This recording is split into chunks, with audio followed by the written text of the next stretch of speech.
Students, कैसे हैं आप सब। आई होप आप लोग बहुत अच्छे होंगे। लैपटॉप रेगुलर वीडियोस को भी देख रहे होंगे। नहीं देख रहे तो प्लीज़ देख लो, वरना नहीं समझ में आता भाई कहाँ से क्या स्टार्ट हो रहा है। बीच में से चैप्टर स्टार्ट करोगे, अपनी टांग बीच में अड़ाओगे तो फिर फंसोगे ही फंसोगे। इसलिए स्टार्टिंग से चैप्टर देखा करो। खैर आज तो स्टार्टिंग ही चैप्टर फर्स्ट की हो रही है। क्लास 11 की, 12th की आ गई है। 12th 10th एंड 9 तीनों क्लासेस की आ गई थी। 11th की रह रही थी, जो कि मैं जेई एंड नीट के दोनों के लेकर साथ में चलती हूँ। आपको उसके लिए भी सपोर्ट मिल जाएगा यहाँ से। खैर अभी फिलहाल हम लोग सीबीएसई बोर्ड की, मेन सीबीएसई बोर्ड की बात करेंगे। इसलिए जो हमारे पास सीबीएसई बोर्ड में ओनली 9 चैप्टर्स आ रहे हैं। कौन कौन से? एक तो फर्स्ट ही है, उसमें से some basic concept of chemistry. उसके बाद सेकंड हमारे पास आएगा classification. Second structure of atom है। थर्ड है क्लासिफिकेशन। स्ट्रक्चर ऑफ एटम में पढ़ोगे आप लोग, इसमें तो मैं अभी बताऊंगी डिटेल्ड में क्या पढ़ना है हमें, इसमें क्या नहीं पढ़ना। लेकिन इसके बाद वाले चैप्टर में स्ट्रक्चर एटम कहाँ से आया, एटम को कैसे डिवाइड करते हैं, electron proton neutron, class 9th में भी पढ़ा होगा। खैर 9th और 10th में तो तुम लोगों ने भाई साहब मजे मजे में की है, इसलिए 9th और 10th तो तुम छोड़ ही दो। बोलोगे मैम छोड़ो 9th 10th मत बताओ, आगे का बताओ, है ना। तो इसलिए मैं स्टार्टिंग से बेसिक लेवल से, बिल्कुल बेसिक लेवल से स्टार्ट लेती हुई चलूंगी। थर्ड हमारे पास क्लासिफिकेशन ऑफ एलिमेंट। हमारे पास जो पूरी पीरियोडिक टेबल है, आप लोगों ने थोड़ा बहुत तो देखी होगी। ऐसा तो नहीं कि पीरियोडिक टेबल किसी को भी नहीं पता, थोड़ी बहुत पीरियोडिक टेबल तो सबको पता होगी। उस पीरियोडिक टेबल को पढ़ना है कि कहाँ से आई, कैसे आई, किसने उसको दिया, कौन कौन से साइंटिस्ट, महान साइंटिस्ट थे जो हमें को रुलाने के लिए वो टेबल दे गए। भाई पढ़ो इसे बैठकर। नेक्स्ट फोर्थ है, अब भाई तुमने टेबल पढ़ ली, एलिमेंट पढ़ लिए, कार्बन पढ़ लिया, हाइड्रोजन पढ़ लिया, बॉन्ड कैसे बना रहे हैं ये बताओ, इसमें कौन सी ज्योमेट्री लगेगी, मैथ घुसा दी। उसके बाद सिक्स्थ है थर्मोडायनेमिक्स। इसमें अगर कोई रिएक्शन हो रही है किसी भी एलिमेंट के साथ, सपोज Na और Cl की रिएक्शन हो रही है, तो भाई उसमें कितनी गर्मी निकल रही होगी ये बताओ, थर्मोडायनेमिक्स में पढ़ोगे। इक्विलिब्रियम में आप पढ़ोगे आयनिक इक्विलिब्रियम, फिजिकल इक्विलिब्रियम, ये दोनों पढ़ोगे। क्या है इसमें? Chemical equilibrium. ये सब मतलब अगर हमारे पास कोई रिएक्शन हो रही है, सपोज ओनली सिर्फ एग्जांपल के तौर पे बता रही हूँ कि पहले आपने NaCl बनाया, वहाँ पे NaCl बन गया, उसको वापसी तोड़ना है तो हमने क्या कर दिया, बैक। ये क्या हो गई? एक ये रिएक्शन, इसको क्या बोलोगे? Equilibrium reaction. अब ये अगर आयंस में टूट रही होगी, आयन से बन रही होगी या आयन से टूट रही होगी, आयनिक इक्विलिब्रियम हो जाएगा, फिजिकल इक्विलिब्रियम हो जाएगा। एक और आता है आपके पास केमिकल इक्विलिब्रियम। 3 इक्विलिब्रियम है, वो तीनों लास्ट में ही समझाऊंगी। उसके बाद आता है रिडॉक्स रिएक्शन। ये चैप्टर फर्स्ट, मतलब ये जो 6 चैप्टर्स थे वो आपके पार्ट फर्स्ट से आ रहे थे, और जो हमारे पास लास्ट के जो सेकेंड पार्ट है उससे सिर्फ और सिर्फ 3 चैप्टर आ रहे हैं। एक तो रिडॉक्स, एक ऑर्गेनिक जिसको हम GOC जनरल ऑर्गेनिक केमिस्ट्री भी बोल देते हैं, और लास्ट है हाइड्रोकार्बन। 9 चैप्टर्स आपके आ रहे हैं। इन 9 चैप्टर्स को हमने केमिस्ट्री के अंदर 3 पार्ट्स में डिटरमाइंड कर दिया है। वो हमारे पास क्या है कि जैसे जो केमिस्ट्री है वो हमारी 3 पार्ट्स में, एक तो हमने बता दी और इनऑर्गेनिक, जिसमें हमें डील करना है ओनली एंड ओनली जो हमारे पास इलेक्ट्रॉनिक कॉन्फ़िगरेशन करते हो, जो तुम्हारे पास पूरी पीरियोडिक टेबल है उससे डील करते हो, एलिमेंट से डील करते हो, उसे हम इनऑर्गेनिक में पढ़ते हैं। जो आपके पास बॉन्ड्स बनते हैं, क्या नाम है, जैसे बॉन्ड एक तरीके से मैं बताऊं तो आपने क्लास 10th में कार्बोनेट कंपाउंड में बेंजीन के बारे में पढ़ा होगा। आप सोच रहे हो कि भाई ये किस चीज़ का नाम ले दिया, किस बला का नाम ले दिया। ना ना बेटा, इतना मत सोचो। कुछ ऐसा स्ट्रक्चर होता है, इसके ऊपर CH3 लगा दिया, क्या बन गया। इसके ऊपर C2H5 लगा दिया, ये क्या बन गया। इसके ऊपर NH3 बना दिया, ये क्या बन गया। इसके ऊपर OH लगाया तो क्या बन गया। ये किसके साथ रिएक्शन कर सकता है, किसके साथ नहीं कर सकता, इसका नामकरण कैसे करें, क्या नाम बनाए। इन सबको कार्बोनेट्स कंपाउंड में नामकरण भी सीखा था। इन सबका नामकरण, इनका ये किससे रिएक्शन कर सकती है, ये कैसे बनेंगी, ये सब जो चीज़ें हम पढ़ते हैं वो हम पढ़ते हैं ऑर्गेनिक केमिस्ट्री के अंदर। और तीसरी हमारे पास आती है फिजिकल केमिस्ट्री। अभी बता था कितनी गर्मी रिलीज हो रही है किसी रिएक्शन को करने पे, कौन सी इक्विलिब्रियम रिएक्शन है, क्या हमने अगर किसी चीज़ को डाला, क्या नाम है, सपोज शुगर डाल दी पानी में, कितने % शुगर डाली पानी में वो निकालना, उसकी क्या मोलैरिटी होगी। मोलैरिटी क्या होती है, कितने पानी में कितना सॉल्यूशन, मतलब जो हमारे पास शुगर था आपने डिज़ोल्व कर दी, उसकी पानी में घुलने के बाद जो पानी में वो घुल चुका है और उस वो जो निकल के आएगा आंसर कितना परसेंट घुल चुका है वो क्या कहलाता है, मोलैलिटी या मोलैरिटी। अब ये इसमें क्या डिफरेंस है वो इस चैप्टर में ही पढ़ेंगे हम लोग, आगे आगे धीरे धीरे पढ़ेंगे। लेकिन ये कौन सी भला है, ये फिजिकल केमिस्ट्री है। हमारे पास 3 केमिस्ट्रीज हो गई हैं, चौथी एक और होती है, वो आप प्रैक्टिकल मतलब एनालिटिकल केमिस्ट्री होती है। कौन सी केमिस्ट्री होती है, एनालिटिकल केमिस्ट्री होती है। वो केमिस्ट्री जो है वो आप लोग क्या नाम है प्रैक्टिकल लैब में कॉन्सेप्ट मतलब लैब में जो परफॉर्म करते हो प्रैक्टिकल्स करते हो उसको एनालिटिकल केमिस्ट्री के अंदर आता है। ठीक है, क्लियर हो गए, सारे चैप्टर्स भी क्लियर हो गए। अब आते हैं हम अपने चैप्टर पर, कौन सा है, some basic concept of chemistry. पहली बात भाई साहब ये बताओ, क्या ये some basic concept of chemistry पढ़ना क्यों है? अगर कोई चैप्टर पढ़ना है तो क्यों पढ़ें हम, हमारी को दिमाग खराब है, नहीं क्यों पढ़ें? Some basic concept of chemistry. पहले ये बात, केमिस्ट्री क्या है, व्हाट इज केमिस्ट्री? केमिस्ट्री वो भला है जिसके अंदर एटम और मॉलिक्यूल आते हैं। अगर कोई एटम होगा, हाइड्रोजन है, उससे H2 बना दिया, एक और हाइड्रोजन लिया, दोनों को मिलाया, H2 बना दिया। जिस चीज़ के अंदर आप एटम और मॉलिक्यूल की स्टडी करते हो, किसकी स्टडी करते हो, एटम एंड मॉलिक्यूल की, कि भाई वो साइंस जिसके अंदर एटम की उसकी प्रॉपर्टी क्या है, उसका स्ट्रक्चर क्या है, उसको किसके साथ मिलाकर बना सकते हो, वो किसके साथ रिएक्शन कर सकता है, किसके साथ नहीं कर सकता, कौन सी कंडीशन में कर सकता है, कौन कौन से उसका लॉज गवर्न कर रहे हैं। 5 लॉज भी हैं इसके लिए, कि अगर आपने पहला एक हिंट देती हूँ कि माचिस की तिल्ली जलाई, जला दी माचिस की तिल्ली। एक हमने माचिस की तिल्ली पहले ली, उसका वेट किया, ठीक है, उसके बाद एक उसी माचिस की तिल्ली को जला दिया, उसको जलाने के बाद उसकी ऐश राख को क्या बोलते हैं, ऐश, राख को नहीं फेंका हम। उसके बाद पहले उसका वेट किया था, लिख लिया, जलाने के बाद जलाने वाली का वेट किया, जल गई थी, उसका वेट किया, लिख लिया। दोनों का वेट क्या आएगा, बिल्कुल इक्वल आएगा, हल्का पॉइंट में डिफरेंस हो सकता है, इक्वल आएगा। मतलब ना तो हम एनर्जी को डिस्ट्रॉय कर रहे हैं, ना हम एनर्जी को क्रिएट कर रहे हैं, हम तो सिर्फ उसको क्या कर सकते हैं, बैलेंस कर सकते हैं। यहाँ दो तो यहाँ दो। चैप्टर फर्स्ट क्लास 10th में बहुत अच्छे से, इसी में अगर बेसिक पढ़ना है तो आप क्लास 10th की फर्स्ट जो मैंने डाल रखी है केमिकल इक्वेशन एंड रिएक्शंस वाला पार्ट आप देख सकते हो। उसमें बहुत इजीली वे में कैसे रिएक्शन को बैलेंस किया जाता है सब कुछ समझाया हुआ है, ठीक है। ओके, यहाँ पर कैसे बैलेंस कर दिया, बैलेंस कर सकते हैं लेकिन ना तो क्रिएट कर सकते हैं ना डिस्ट्रॉय कर सकते हैं, तब जाकर कोई मॉलिक्यूल बनाया जाता है। H और H को मिलाया तब जाकर H2 बना है। यहाँ भी 2 हैं, यहाँ भी 2 हैं, ठीक है ना। अगर ऐसा है कि यहाँ पर हम यहाँ पर 2H2 लिखते, कितने हो गए, H2 4 हो गए, और यहाँ कितने बचा रहे हैं, तो 2 ही रह गए। तो क्या 2 हाइड्रोजन से 4 हाइड्रोजन प्रोड्यूस हो सकती हैं? खुद सोचो, तुम लोग खुद दिमाग लगाओ, थोड़ा दिमाग में जा रहा होगा, ऐसा नहीं जा नहीं रहा होगा, बिल्कुल लगाना नहीं चाहते, पर हमें तो बस सीधा सीधा बनी बनाई रोटी मिल जाए, हमें कुछ नहीं फर्क। ऐसे नहीं बेटा, कुछ दिमाग लगाना पड़ेगा। 2 हाइड्रोजन से 4 कैसे आ जाएंगी, 2 से तो 4 आ ही नहीं सकती, इसलिए हम लोग क्या करेंगे, इसको बैलेंस कर देंगे। 2 और 2 कितना हो गया, 2 हाइड्रोजन 2 हाइड्रोजन 4 हो गई, ये भी 4 हो गई। इनको बैलेंस करना, हर एक चीज को मैनर्स में करना, इसके लिए एटम और मॉलिक्यूल के लिए उसकी प्रॉपर्टीज जानना, वो कहाँ किस चीज़ से रिएक्शन कर सकता है, किससे नहीं कर सकता, ये वो ब्रांच है केमिस्ट साइंस की जो सिर्फ और सिर्फ एटम और मॉलिक्यूल पे बेस्ड है भाई साहब, और किसी चीज़ पे बेस्ड नहीं है।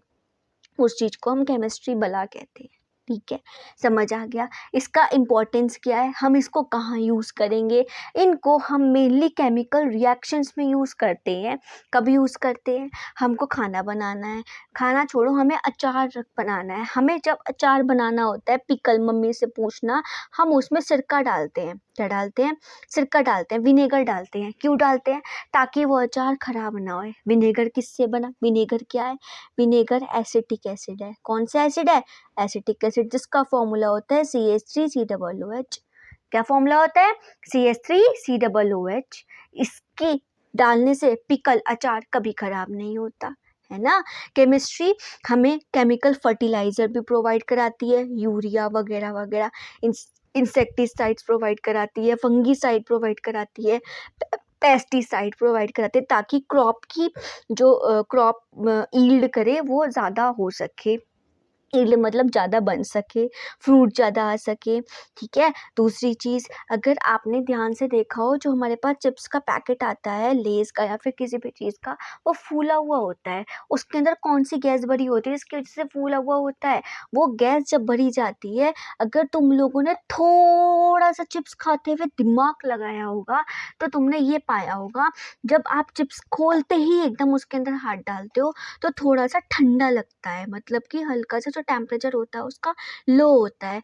इन द सेंस उसके अंदर नाइट्रोजन गैस डाली जाती है ताकि वो चिप्स प्रिजर्व रह सके, चिप्स खराब ना हो। हम खाने की चीज़ को प्रिजर्व करने के लिए इन एलिमेंट्स मॉलिक्यूल्स का यूज़ करते हैं। एलिमेंट एटम का यूज़ किया, कार्बन हाइड्रोजन से ही तो ये मिलाकर ही तो तभी तो हमारे पास एसिटिक एसिड बना है, एवी थोड़ी एसिटिक एसिड बन गया, है ना। दूसरी चीज़, तीसरी चीज़, जो क्या नाम है, अगर हम लोग डॉक्टर की शॉप से कहीं से आते हैं तो आते ही सबसे पहले हैंड वॉश करते हैं, फिर सैनिटाइज करते हैं। सैनिटाइज़र भी तो एक केमिकल कंपोजिशन ही है, केमिकल को मिलाकर ही बनाया जाता है। जो हमारे पास सारी दवाइयाँ आती हैं वो भी तो केमिकल को मिला के बनाई जाती हैं। केमिकल कहाँ से आते हैं? एटम से ही तो आते हैं, एटम से मिल कर ही तो केमिकल बनते हैं। एक हमारे पास जनरल क्या नाम है, वो है इंजेक्शन है जिसको हम बोलते हैं एनेस्थीसियस। क्या बोलते हैं? एनेस्थीसियस। ये इंजेक्शन तब दिया जाता है जब किसी भी बंदे को, जैसे फॉर एग्जांपल दांत का या फिर टूथ आपका खराब हो गया, ऑपरेशन करना है, तो डॉक्टर ये थोड़ी पूरे को आपको बेहोश करेगा, उतने इस पार्ट को यहाँ पर आपने उसने यहाँ पर उसने छोटा सा ऑपरेशन करना है, उस पार्ट को सुन कर देगा। उस सुन करने के लिए वो इंजेक्शन देता है, दैट इज एनेस्थीसियस। ये सर्जिकल ऑपरेशंस के लिए बहुत ज़्यादा यूज़फुल होता है और बहुत सक्सेसफुल भी होता है, ताकि उनको पता भी नहीं चल पाता कि हमारे पास, मतलब हमारे मुंह में कुछ हो रहा है और ऑपरेशन भी हो जाता है ना। जैसे थायराइड हो गया किसी बंदे को, उसको थायरॉक्सिन ड्रग कहाँ से आई है? आई कहाँ से? केमिस्ट्री से तो आई है, नेचुरल थोड़ी पैदा हो गई कहीं से, नहीं ना। एटम्स को मिला मिला मिला मिला मिला के, कभी कुछ कभी कुछ कभी कुछ, उसके अंदर डाल डाल डाल करके ही तो हमारे पास वो चीज़ आई है। इसीलिए केमिस्ट्री बहुत ज़्यादा इम्पोर्टेंट है।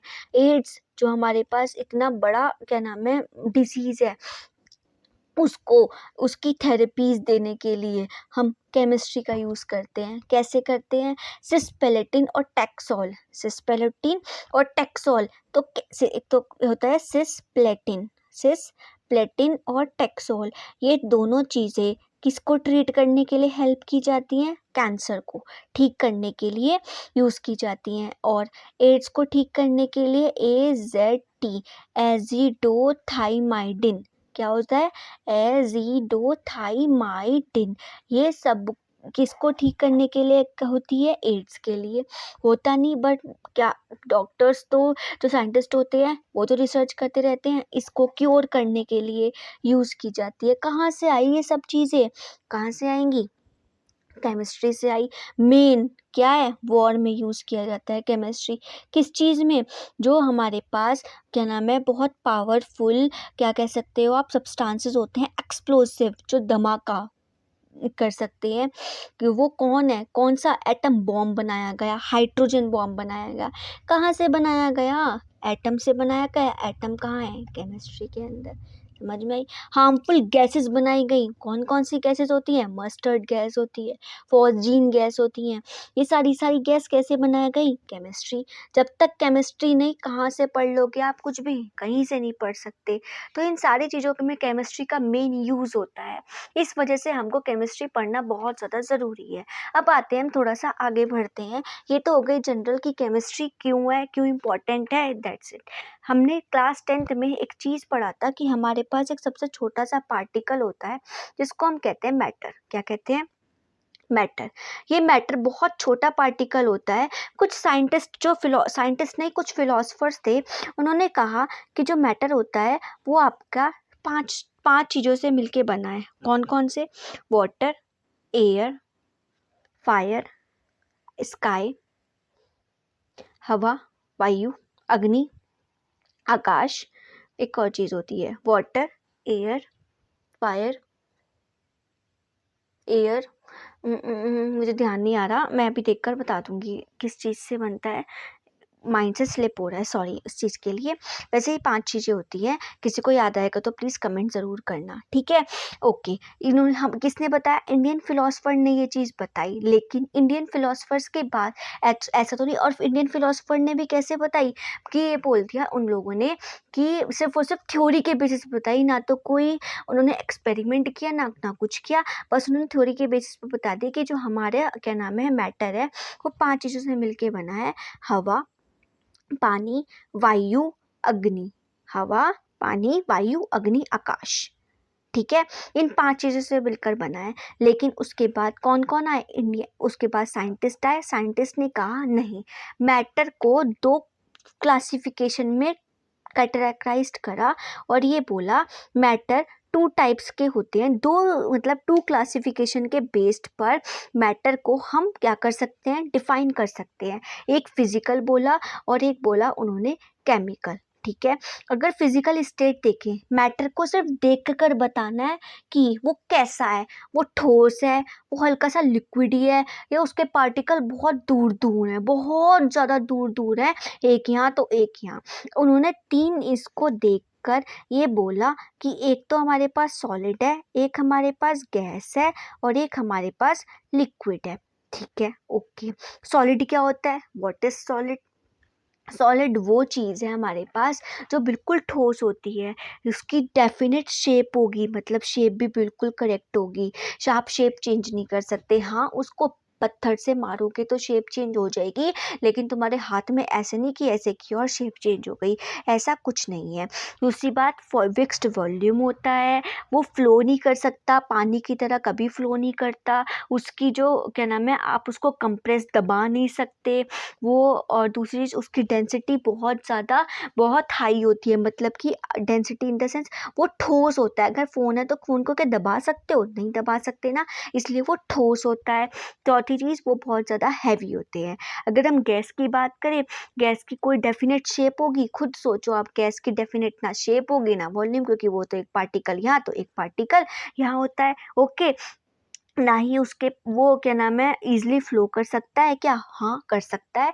वो तो कैसे ही आप अगर गैस तुमने एक बैलून में भर ली और बैलून में भर के तुमने क्या करा, उसको बैलून फोड़ दिया, बैलून फोड़ोगे गैस फैल जाएगी, गैस के पार्टिकल फैल जाएंगे, फ्लो कर सकता है ईज़िली।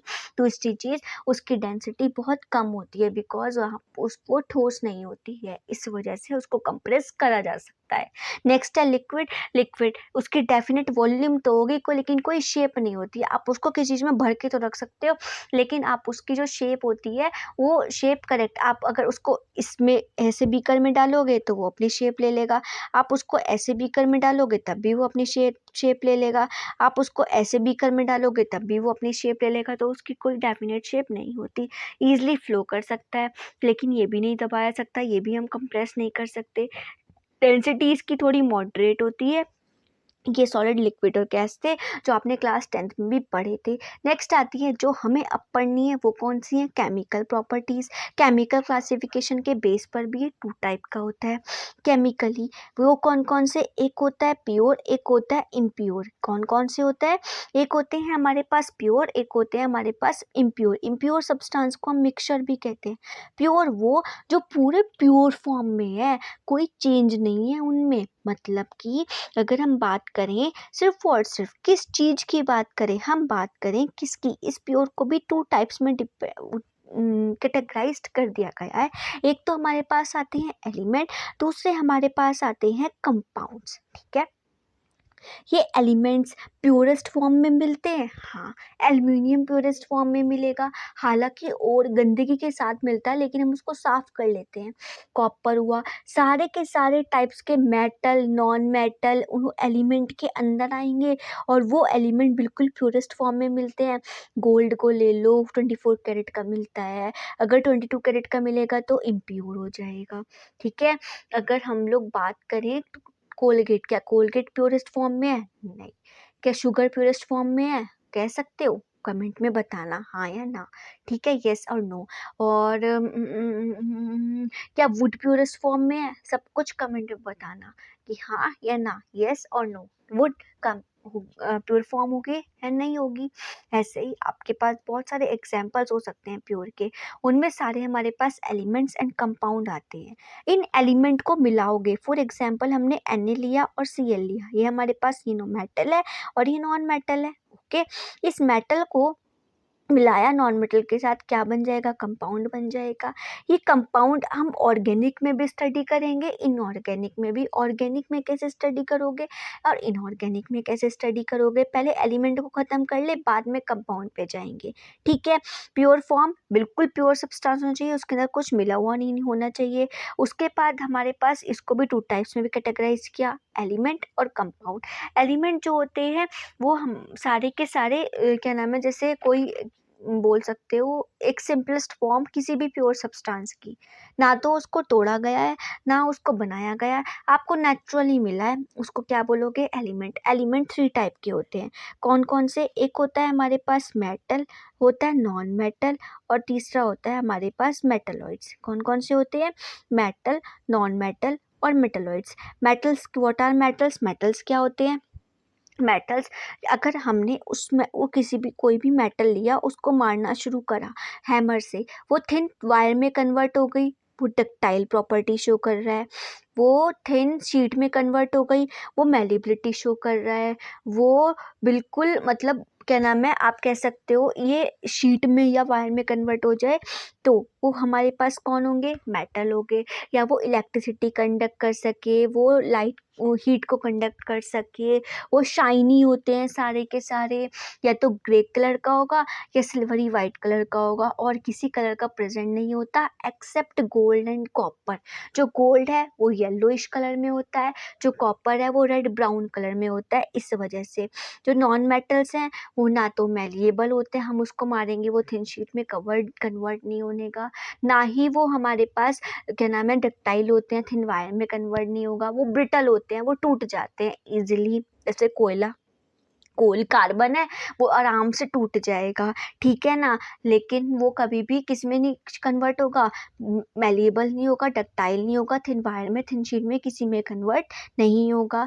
मेटलॉइड्स क्या होते हैं, और दूसरी चीज़, ना तो इलेक्ट्रिसिटी कंडक्ट कर सकते हैं और ना ही हीट कंडक्ट कर सकते हैं। एक्सेप्शन है ओनली एंड ओनली कोयला, कोल जो होता है वो हीट कंडक्ट कर लेता है। कार्बन का टाइप है, कार्बन के टाइप को क्या बोलते हैं, एलोट्रॉप। एलोट्रॉप है कार्बन का कोल, जो क्या कर सकता है, किसको कंडक्ट कर सकता है, हीट को, कोयल।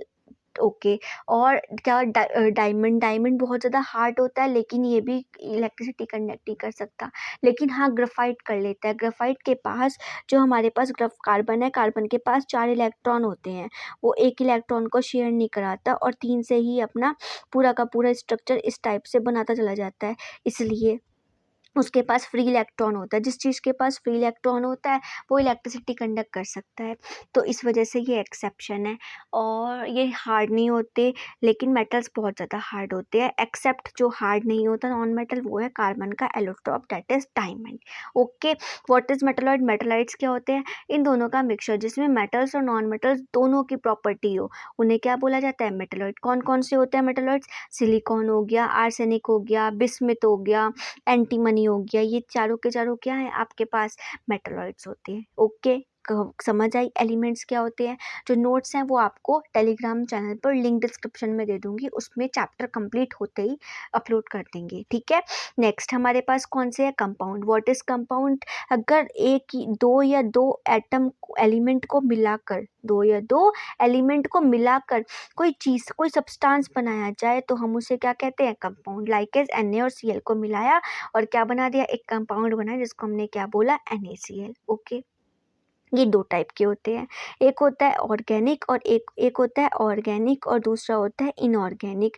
ये ऑर्गेनिक क्या और इनऑर्गेनिक क्या, ऑर्गेनिक वो जो कि हमें नेचुरल तरीके से मिले, जैसे कि कार्बोहाइड्रेट हो गए, ठीक है ना, फैट हो गए, ओके, वैक्सेस हो गई, ओके, प्रोटीन्स हो गए, ये सब क्या है, ये सब ऑर्गेनिक कंपाउंड्स है जो नेचुरली मिले, वो ऑर्गेनिक। और अगर इन जैसे हमने अभी बनाया कॉमन सॉल्ट NaCl बनाया, वो क्या होगा, इनऑर्गेनिक होगा। क्लियर हुई बात, समझ आ गया। ओके, ये ख़त्म होता है, ये पूरा पार्ट ख़त्म होता है। अब आते हैं हमारे पास मिक्सचर, जो कि हम क्या बोलते हैं, उनको इम्प्योर सब्सटेंसेस बोलते हैं। ओके, ये जो इम्प्योर सब्सटेंसेस होते हैं ये कैसे बनते हैं। आपने NaCl लिया, जो मिलाया था नमक लिया और पानी लिया, इन दोनों को मिला दिया। मिलाने के बाद ये इसको क्या बोलेंगे, हम इसको बोलेंगे इम्प्योर सब्सटेंस। जब किसी कंपाउंड को किसी और कंपाउंड या मॉलिक्यूल के साथ मिला दिया जाता है, या तो वो ऑर्गेनिक हो या वो इनऑर्गेनिक हो। ऑर्गेनिक को भी मिलाया जा सकता है, इनऑर्गेनिक को भी मिलाया जा सकता है। कि हमने कार्बोहाइड्रेट लिया, ग्लूकोज लिया जो कि ऑर्गेनिक था, उसमें हमने पानी मिलाया जो कि इनऑर्गेनिक था। H2O इनऑर्गेनिक होता है, हाइड्रोजन एंड ऑक्सीजन से मिलाकर जो चीज़ हम लोग अपने आप बना रहे हैं केमिस्ट्री केमिकल से, या फिर क्या नाम है केमिस्ट्री लैब में, उनको इनऑर्गेनिक सब्सटेंस बोलते हैं। और जो ऑर्गेनिक नेचुरल कार्बोहाइड्रेट है, फैट है, ऑयल तेल किससे मिलता है, पेड़ों से मिलता है। प्रोटीन किससे मिलता है, दालों से मिलता है। ये सारी चीज़ ऑर्गेनिक में आएगी। ऑर्गेनिक या इनऑर्गेनिक, कार्बोहाइड्रेट लिया, उसमें पानी मिला दिया, क्या बन जाएगा, मिक्सचर बन जाएगा। हमने NaCl लिया और पानी लिया, हमने इन दोनों को मिलाया, ये क्या बन गया, इम्प्योर सब्सटेंस बन गया। अब ये इम्प्योर सब्सटेंस भी दो तरीके का हो सकता है। वो कौन कौन सा, एक हो सकता है आपके पास होमोजीनियस सब्सटेंस, एक हो सकता है आपके पास हेट्रोजीनियस सब्सटेंस। कौन कौन से सब्सटेंस हो सकते हैं, एक आपके पास हो सकता है homogeneous substance, homogeneous substance HOMOGENOUS। एक हो सकता है हेट्रोजीनियस सब्सटेंस। ठीक है, होमोजीनियस, ये हमारे पास कोई बीकर, ये बीकर, इसके अंदर डाला पानी, इसके अंदर डाला पानी, इसके अंदर डाला NaCl सॉल्ट, इसके अंदर डाला सैंड। ओके, इसको मिलाया, इसको मिलाया, सैंड नहीं लेते, सॉल्ट नहीं लेते, शुगर ले लेते हैं। मिलाया, मिलाने के बाद जब ये पूरा का पूरा डिजोल्व हो जाएगा, अगर आप गिलास को यहाँ से देखोगे, कांच के गिलास में मिलाया था, यहाँ से देखोगे बिल्कुल सेम दिखेगा। ऐसा नहीं कि यहाँ ज़्यादा दिख रहा है और यहाँ कम दिख रहा है, ऐसा नहीं है, बिल्कुल सेम कंपोजिशन सेम होगी, पूरा अच्छे से घुल चुका होगा इसलिए। लेकिन अगर सैंड की बात करें, वो नीचे जो मोटे कण होंगे, जो मोटे पार्टिकल्स होंगे, वो तो नीचे बैठ जाएंगे, और जो थोड़े से पतले पतले होंगे वो मिट्टी पानी में घुल जाएगी। घुलेगी यहाँ पे तो हल्का सा कैसा लगेगा, लाइट ब्राउन कलर का लगेगा, और यहाँ पे डार्क ब्राउन। भाई ये क्या चीज़ है, इसको बोला जाता है हेट्रोजीनियस। जहाँ पे सेम कंपोजिशन ना हो वो हेट्रोजीनियस, जहाँ पे सेम हो वो होमोजीनियस। यहाँ हमारा मैटर क्या होता है, सब कुछ क्लियर होता है, सब कुछ कंप्लीट होता है। अब हम नेक्स्ट क्लास में, नेक्स्ट लेक्चर में पढ़ेंगे, जिसमें हम पढ़ेंगे फिजिकल क्वांटिटीज़ क्या होती हैं, उसके बाद कुछ लॉज हैं, एंड देन उसके बाद मतलब ये कितना परसेंट डाला, शुगर कितना परसेंट निकलेगा, मास परसेंट क्या है, ये सब चलो आपकी नेक्स्ट क्लास में आएगी, उसी में ही समझाऊंगी। यहाँ पर आपका सपोज कर लो 4th पार्ट में मैंने इस चैप्टर को डिवाइड किया है, और इसका फर्स्ट पार्ट कंप्लीट हो गया। अब आपके 3 पार्ट्स बचे हैं, जिसको मैं कल पढ़ाऊंगी, फिर उसको परसों, एंड उसके बाद नेक्स्ट डे। ये 4 डेज में आपका चैप्टर कंप्लीट हो जाएगा। 4 लेक्चर्स इसमें लगेंगे। एक लेक्चर एक्स्ट्रा हो सकता है मे बी, क्योंकि मोलरिटी वाला जो मोल कॉन्सेप्ट है, एक तो मोल कॉन्सेप्ट है और एक मोलरिटी वाला है, वो उसमें ये वाला लेक्चर 2 लेक्चर्स में शिफ्ट हो सकता है, थोड़ा बड़ा बन सकता है, या फिर मैं 2 में शिफ्ट कर दूंगी तो ज़्यादा बड़ा नहीं बनेगा। ओके, सो कल मिलेंगे अच्छी सी प्यारी सी वीडियो के साथ। पढ़ते रहो, खुश रहो, best of luck for your exams and जो भी आप तैयारी कर रहे हो उसके लिए। Bye bye, good night.